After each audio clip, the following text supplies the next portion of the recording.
Cricket जगतरू आसला एक बड़ खबर। 4 दिन धरी लगी रही इंडिया एवं इंग्लैंडर टेस्ट मैच शेष होईछि। हैदराबाद रे खेला जाथुवा इंडिया एवं इंग्लैंडर प्रथम टेस्ट मैच को जीति नेछि इंग्लैंड।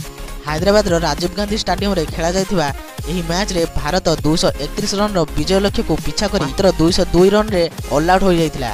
फल रे 28 रन रे विजय सह 0-1 रे आगुआ रही इंग्लैंड। चतुर्थ दिन रे इंग्लैंड तार द्वितीय इनिंग्स रे 420 रन करी ऑल आउट हो जायथिला।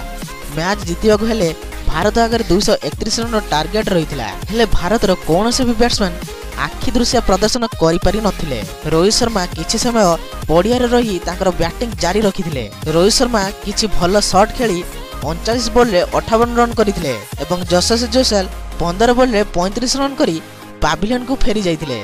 सेही परि खराब फॉर्म रे रहिथिबा शुभमन गिल खाता खोली पारि नथिले। केएल राहुल एवं अक्षर पटेल मध्य संघर्ष करी यथाक्रमे 22 एवं 17 रन करी पाविलियन को फेरी जाइथिले एवं भारतीय बैट्समैन माने बहुत संघर्ष करि चलिथिले, किंतु गोटे पर गोटे बैट्समैन आउट होई चलिथिले। 22 रन रे राहुल आउट हो जिया परे रविंद्र जडेजा श्रेयस अय्यर को साथ देइथिले, किंतु जडेजा श्रेयस को साथ देई पारि नथिले। से मात्र 2 रन करी रन आउट हो जाइथिले एवं तापरे श्रेयस अय्यर तांको बैटिंग जारी रखिथिले एवं से 13 रन करी जैक लीचर को शिकार होइथिले।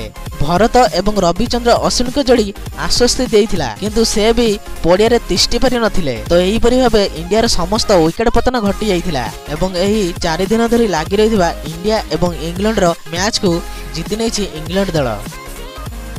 तो यही प्रकार वीडियो देखिए आम चैनल को सब्सक्राइब कर दिंतु, कारण यही प्रकार वीडियो आपण मैंने यही चैनल देखा पाइबे। तो रहिली नमस्कार।